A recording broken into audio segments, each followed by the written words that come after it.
que les hommes vont passer. Non, si je suis mariée et que mon mari sait qu'il va rentrer tard, la moindre des choses, c'est de m'appeler pour me dire, chérie, je rentre tard. Quand il rentre tard, parce qu'il m'a déjà habitué à un certain rythme de vie, la moindre des choses, c'est de lui demander. Je ne vais pas me taire, il n'a pas épousé un bois sec à la maison.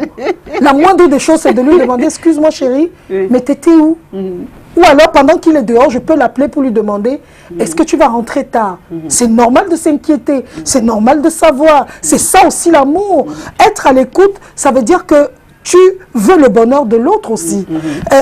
Tu peux être à la maison alors qu'on est en train de l'agresser, alors qu'il est peut-être mort, alors qu'il est à l'hôpital. Donc, c'est normal. Parfois, on appelle, pas parce qu'on veut soupçonner, mais parce qu'on est inquiet. Prendre des nouvelles même de l'autre qui est en dehors de la maison, c'est pas mauvais. De temps en temps, c'est pas mauvais. C'est pas mauvais, c'est aussi un signe d'amour. Alors, je racontais l'histoire de cette dame. Elle, son mari passe devant elle, lui il ne fait pas attention. Elle dit, tu es où? Je suis au bureau, je suis en train, elle dit, tu mens, je suis en train de te voir là, tu es devant moi, retrouve-moi à la maison. Le gars est venu en courant. Quand on a donc l'habitude de mentir, bon, c'est vrai qu'il y a des femmes qui aiment aussi fouiller, qui aiment aller regarder. Quand on a l'habitude de mentir, on n'est pas digne de confiance. La femme, si on lui dit quelque chose, elle dit que l'homme, il a l'habitude de me mentir, donc il faut que je parte fouiller sans cesse. Mais moi, je connais une femme, justement, on va parler un peu de ça, avec qui j'avais causé. Elle m'a dit, j'étais allée lui rendre visite, une dame d'un certain âge, et je lui demande, ton mari est où? Elle me dit que le bandit là. Non, son mari était là et il sortait. Son mari lui a dit, je suis en train d'aller à la réunion, je ne sais pas trop, tout un dimanche. Elle me dit, quand le mari est déjà parti, elle dit que laisse ce que tu racontes, laisse le sorcier là. Il me manque, il est en train d'aller chez sa maîtresse. Il me dit qu'il va à la réunion. Depuis des années, il continue toi à me mentir. Et puis je dis, allô? Et je me suis rendu compte d'une chose. C'est qu'elle m'a dit qu'elle aime son mari, mais elle ne lui fait pas confiance. Oui, c'est possible. Parce que elle dit que mon mari me manque chaque jour. Mais je sais que mon mari, mais il me manque beaucoup. C'est son défaut. Et elle a accepté son mari avec ça. Pas non, elle ne lui fait pas confiance. Allô? Bonjour. Allô? Oui, bonjour. Bonjour. Bonjour. Oui. Allô? Bonjour, allez-y, nous vous écoutons. Merci, bonjour. Oui. C'est pas Soso. Bonsoir. Bonsoir. Je participe à l'émission. Oui, je participe à l'émission. J'ai apprécié aussi le débat de ce jour. Nos hommes parfois pensent que parce qu'ils sont trop malins et trop mathématiques. Comme les pas bêtes, elle est du classement affecté, elle voit la tête. Une femme reste sur ça. Une femme qui aime son mari, une femme qui aime son foyer. Bah, elle est partie, malheureusement. Je n'ai pas bien compris. Vu que les hommes nous prennent souvent pour des bêtes. Oui.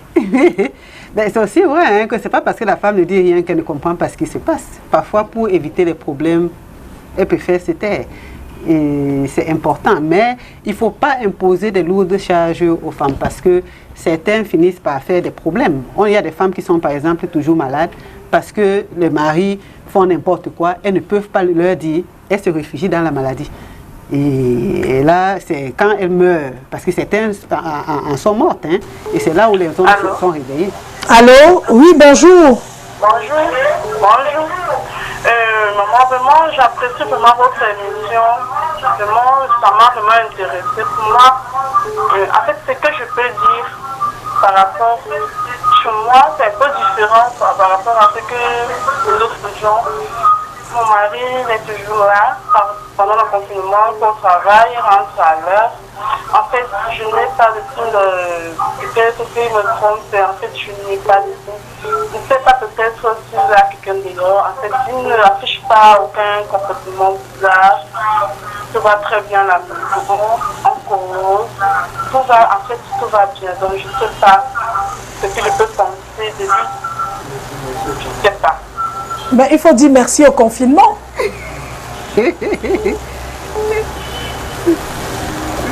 Allô? Pour beaucoup de gens, le confinement sera salutaire.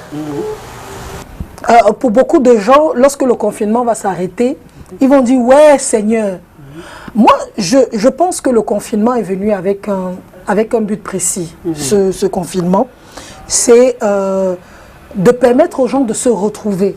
Des couples, les familles, les amis. C'est à cette période qu'on a su qui était ta personne ou pas. Si les gens le veulent bien, hein, ça dépend du bout par lequel on prend le confinement. Normalement, c'est ce modèle-là qu'on devait suivre. Profiter de ce confinement pour se donner de la joie, de la paix, du bonheur. Mais malheureusement, beaucoup ne le font pas. Moi, j'ai écouté le discours du président Macron qui a dit vous devez profiter de cette période pour vos enfants, pour vos familles, pour vos amis, pour vos... C'est une période où tu es enfant à la maison, tu peux parler aux gens, tu peux discuter avec tes enfants, tu découvres des choses incroyables en eux. On découvre des choses qui ne sont pas bonnes. Oui, allô, bonjour. Allô? Oui, bonjour monsieur, bienvenue. Allô? Bonjour. Bonjour. Bonjour le plateau. Bonjour. Ouais, j'aimerais vous dire d'équilibrer un peu votre émission là. Vous ne parlez que des femmes, des hommes, vous parlez aussi des femmes.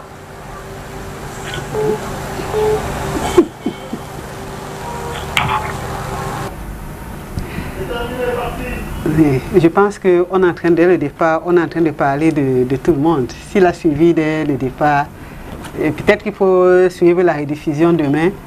Vous allez voir que nous avons parlé autant des hommes que des femmes. On va se retrouver la semaine prochaine. Au revoir. Portez-vous bien. Au revoir.